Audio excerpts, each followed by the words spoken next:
Welcome back to Kamen Rider Review, episode number 238. Time to count your sins, because basically we're back with Futo PI Episodes 4 through 6, the anime sequel to Kamen Rider Double. So in these three episodes, the detective agency is hired by a producer and this nerdy girl who turns out to be the idol, because someone's sending threatening letters to her over her participation in the game, per se. And she's not this nerdy girl who's working on a lot of stuff related to the game. She really is also one just as the idol herself, and Shotaro is hired as the bodyguard. And I gotta say, not a bad choice, because basically when Shotaro guarded the last person, she wasn't injured at all. She did have the job out of her election race, but she wasn't injured. She came out perfectly fine. Yep, perfectly fine. So Shotaro has a reputation of a hold, so he accepts this, no problem. Yeah, and this it's like, of course, the guy, because he's like, oh, just to I got the work right now. I'm sure she's like a programmer, and yet she's wants to be the idol, which is kind of weird. I've never heard before where a programmer for a game is also the game's idol. Oh yeah, and it's later revealed that the producers, the one that financed the game, don't take death threats seriously. I'm like, someone's threatening your big money thing and you're not taking it seriously? Well, I guess that's probably standard for video game companies. There are times, basically, that the people who run them don't give a damn about their employees. Look at Konami. I remember hearing several years ago they were outed as having switch shop conditions. Yes, Konami. As in the creators of the Yu-Gi-Oh! Franchise. Well, the one helped push out there.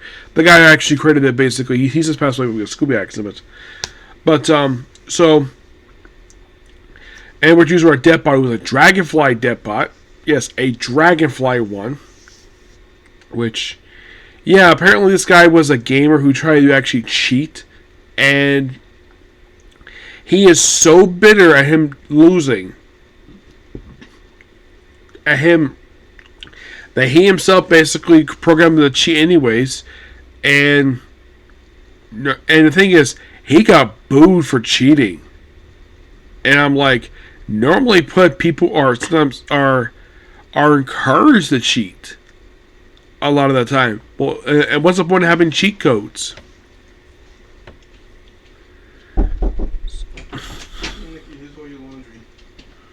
Okay.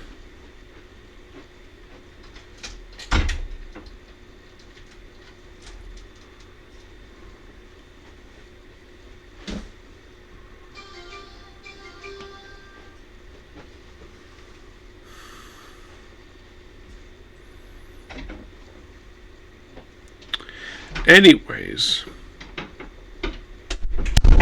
yeah, so then of course they transform into Double, obviously, and also during the course of these three episodes, Tameko's original outfit that she debuted in gets torn in this one. Yeah, her outfit her shirt gets torn up, and she gets a brand new outfit by the end of this. So about him, he gets away and gets a boost from, well, Aurora, Deathbot, yes, who apparently is like the main villain of this series, taking over from, you can think of him as people who are more like your replacement for the museum. Also, this is interesting though, no Foundation X series. I found that kind of weird that there's no appearance by them, given the fact that they did take on Double. I'm guessing because they want nothing to do with Double, because they did shut down a function because they did help develop the Gaia memory drives, and I guess because they had nothing to do with it, probably the reason why they're not really involved with this particular series. That's probably the reason for that. So he gets a boost, and at one point Tamako basically gets, well, obviously close to her when she's distracted by something, and so Double basically sort of gets injured.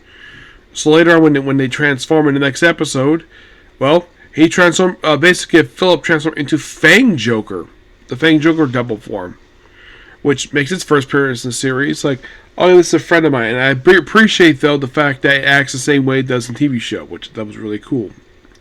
Also, throughout this three-parter, we see Philip working on this pink phone, which is a stag phone. Actually, of course, it's revealed by the end of this actually is for Tamako, because she is not kept in the loop because she doesn't have the stag phone. And the one thing I kind of question, though, if this is supposed to be a year after the events of the series, then why does one of the characters have a smartphone? And why characters have smartphones? It's like, is it set in 2022? I don't know. Maybe Japan got smartphones quicker. It's possible. Who knows?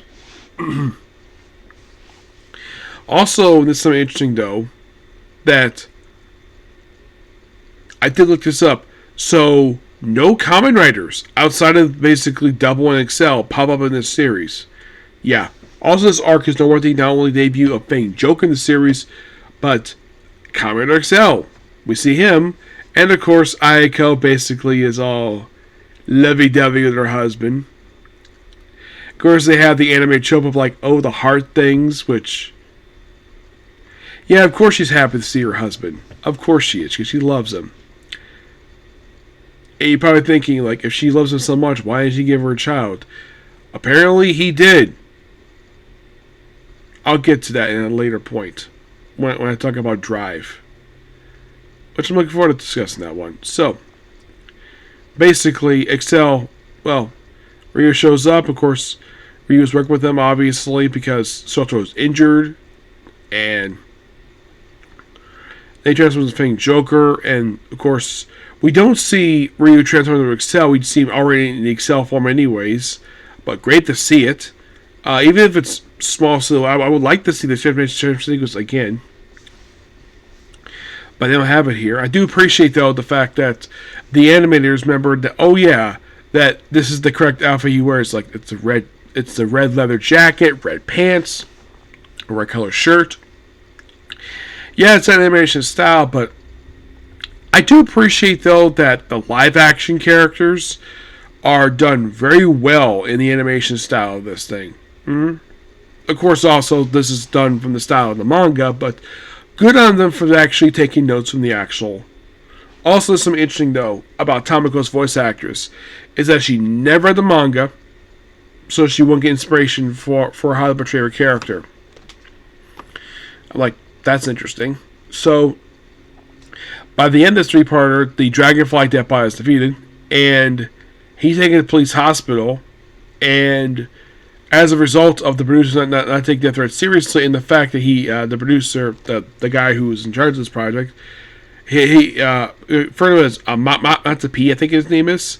So he injured his hand, so he proceeded to resign from the company, and the editor goes with him because they're good together. Of course, there's also this weird subplot of Philip and Tamako being jealous. Philip was jealous over Tamako over the affections for Shotaro. And by the end of it, it seemed like Philip was trying to develop a gay reaction to Shotaro. I thought this was really weird. And it is by far one of the most weirdest things I've seen in the series so far. But all in all, great 3 episodes. Okay, so that's pretty much it for this particular video. Please be sure to like, comment, subscribe to notifications. Also, I'm halfway through the season right now. Yes, halfway through. So next up, we have a Comic Corner. Okay, next video. Bye.